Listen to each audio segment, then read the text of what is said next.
side note. It's crazy to think that we can run away from God's presence as if before He notices something. He knows everything.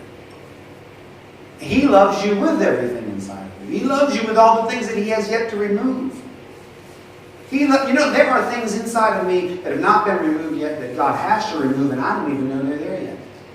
Well, how do you know that? Because through this progression over the last 25 years, there are things that I thought were okay, and suddenly in a new dispensation, as He grows me and brings me higher and higher, He shows me, you know this thing that you've been doing for 18 years?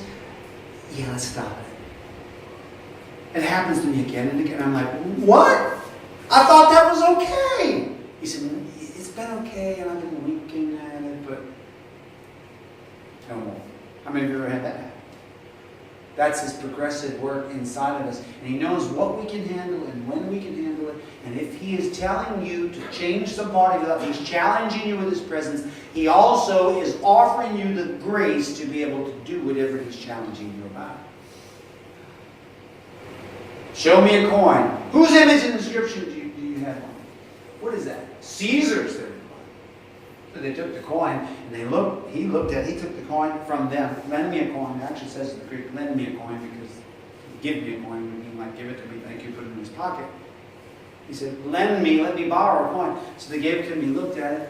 Whose picture is that? That's Caesar. He said to them, okay, give to Caesar what belongs to Caesar. Threw it back at him. And give to God what belongs to God. Now, they couldn't trap him in his words in front of the people. Astonished by his answer, they were speechless. Because every time you come into a meeting with God, you think you have answers and you think you can figure things out and understand things, but you won't be able to. And you cannot justify. You're not going to get God in a corner. You're not going to be able to change things. When He walks on the scene, He challenges everything. These are just a fraction of the stories of wherever Jesus went, He caused trouble. Constantly. And He caused this trouble in the backlash with these questions because He would step up and say, oh, you Pharisee here, you're a brood of vipers. He would start off by planting seeds that were like bombs blowing up. Oh yeah, well my father, this, and this, not like your father. What are you talking about? Who's our father? Your father? Oh no, your father, the devil. And they were upset. Of course they were upset. Jesus causing trouble all the time. I actually, in a very eloquent and careful bouquet of crafted words, told that whole room full of people in an exorcism thing that they're all going to hell and that Jesus is their only. But I said it in such a way that they were like, oh yeah, that's good. Because I am somewhat of a wordsmith sometimes, especially when it comes to the lost. But I couldn't leave them in their mediocrity, you understand? If the Spirit of Christ is in me, that means I'm going to be doing the similar things. I'm nowhere near as bad as Jesus. Because, I might challenge people, but at the same time, I don't have what Jesus had, but I'm doing my best. Look at this last story. We're going to do this and we're going to pray together. This is all the Lord told me to share. The widow of Nain's son's funeral. A funeral is a serious moment. You don't want people disturbing your funeral. Funeral, you got the mourners, and they paid mourners, so you had to hire these people to actually come and mourn. Professional mourners. Seriously, they were professional mourners. That's what they did. How do you train for that? You go to mourning school, or is there like a, it's probably not much different than acting, right? Yeah, it's probably there's probably like some great mourner, like he's like the Robert De Niro of the mourning world. And that guy, dude, he's coming as a special teacher for us today, and he sits on the high director's chair, sitting back, and he starts telling, and he shows you the different kinds of mourning that he's mastered. That would be awesome. To learn mourning. But you could learn, and they do this. You have to. So these guys are there following this funeral procession with this poor woman, and also there are the family members who are crying. They traditionally would have instruments accompany them. There was a lot. It's a big to-do. And look, the Scripture says, a little later, Jesus went to a city called Nain. His disciples and a great crowd traveled with him. So not only does he crash the funeral, he crashes it with a big crowd. As he approached the city gate, a dead man was being carried out. Have you ever, there's some places in America that do this, and in Mexico and some others, that the cars in a funeral all stay together, even through traffic lights. You do that here? Often you'll hire off-duty police officers on motorcycles who will go and block the traffic lights. So the funeral procession, and how we mark in the U.S., how we do it is we leave the lights on in the car. So even in the day, everybody's lights are on, and that worked really well in the 1960s, 70s, and 80s. But by the mid-80s, they had these cars that had lights that were always on, perpetually. So it was a little confusing. Then you started seeing those cars and thinking, is there a funeral? But they would have this. This is what, if they had cars, it was a group of people traveling along with their lights on. He approached the city gate, dead man carried out. He was his mother's only son. You think, why does it point this out specifically? That means that this woman had no hope without him. Earlier, George and I were talking about some of the Mosaic laws concerning the rules of women.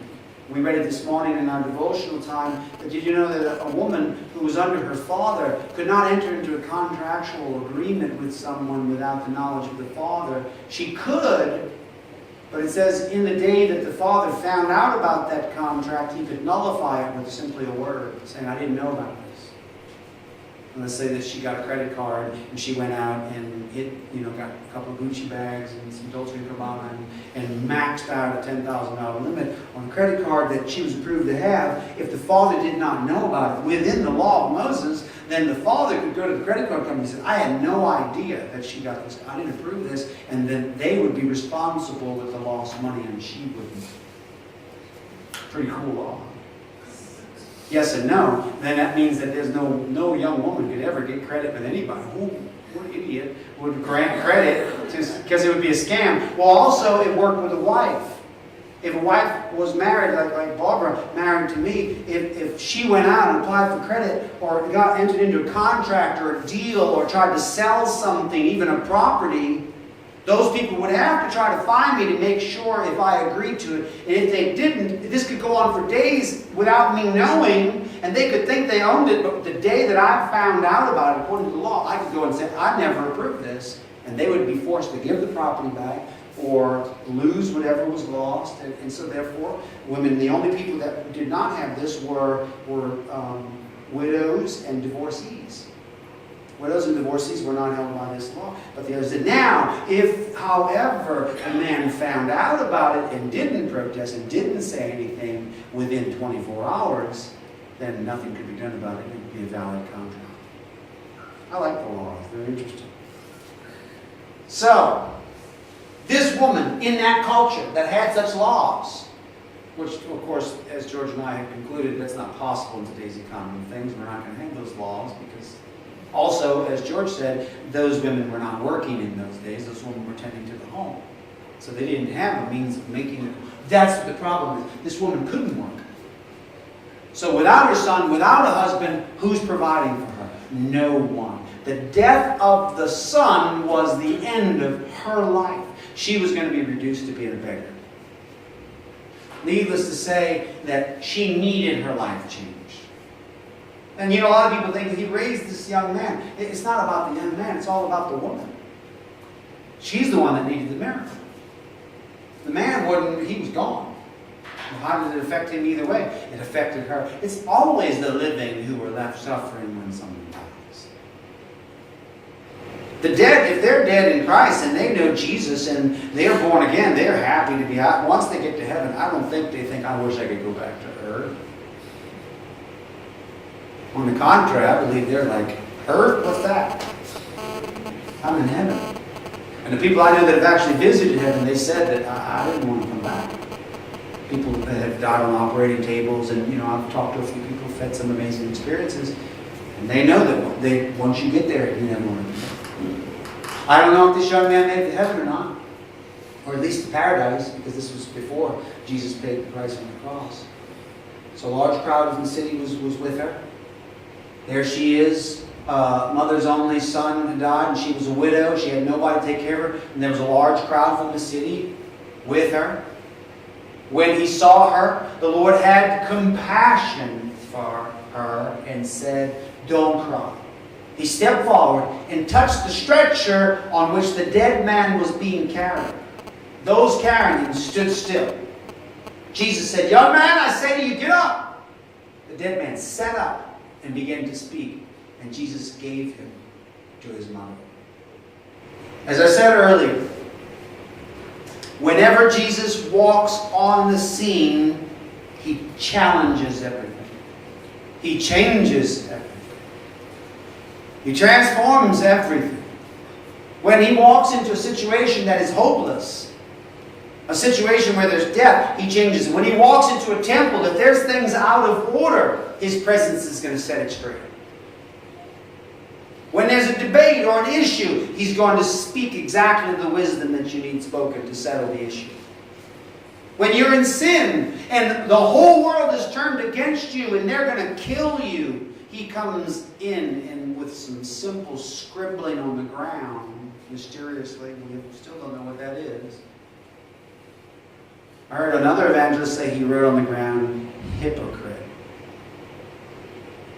Meaning that they had sins in their own life and their churches. But he steps into these situations and he changes everything. And I can go on and on and on and on and on and all night and all these stories. The bottom line is this: when God's presence comes to us, when His holiness comes upon us, when Jesus walks in the room, you are going to be challenged, and you're either going to get free or you're going to get offended.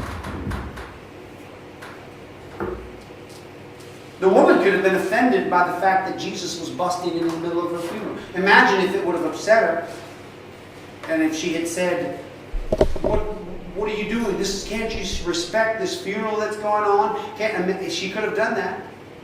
But he stepped right into the middle of everything, reached up and touched that stretcher. It'd be like walking and stopping the coffin. And the pallbearers were carrying it, saying, "Wait, stop the show," and throwing the coffin lid open. "Hey, you, get out of there!" I would love to do that one. And I have a dream to do that one day. I really do. I would love to raise the dead. Oh, Stephen, you're crazy. Whatever the case, I would love to raise the dead. And it says that I can cast out devils and raise the dead. Freely I've received, freely I can give. I can do these. This is the power of God came to Jesus. He said that greater works that you shall do. How many of you are with me on that? You want to raise the dead? How many of you have tried to raise the dead before? Anybody? Anybody tried? No, not me either. But I have friends that have tried and succeeded. I know people personally that have done it. I know one man that stopped counting that well over 100 people raised from the dead in southern Mexico in the military. His name is David Hogan.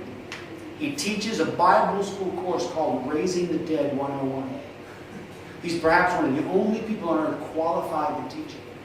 And I know that sounds crazy, but if you met this man, you meet him and you know he really did this. And I have missionary friends of mine that worked in his ministry, and they say, yeah, it does happen. What do you mean dead? I mean dead. Can the dead be raised? Yes, the dead can be raised. You heard the story of the fellow that was raised in Reinhard Bunke's ministry? Did you know it took two and a half weeks, 2.2 weeks for the formaldehyde to work its way out of his body? Yeah, he had been embalmed when they raised him from the dead. And tell me God's not awesome.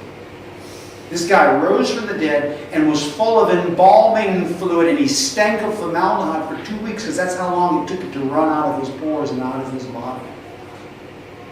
Miracles. So no matter what your problem is, no matter what your difficulty is, and whatever your situation is, if you invite Jesus on the scene, He's going to challenge you, and you're going to have a choice. You're going to have to poop or get off the pot, and you're going to have to also either get free or get offended. Getting offended is when you just walk away from the presence of God. Getting free is all about yielding. Everything's just about yielding to the Lord. Is He really the Lord of all of you? Is He really in control of everything? I want us to stand on our feet. We're going to pray tonight to close the service. And I shared what the Lord told me to share. It's a simple message, not the usual, exact line of thought that I have, but just instances. of our mighty Jesus, how powerful He is, how wonderful He is.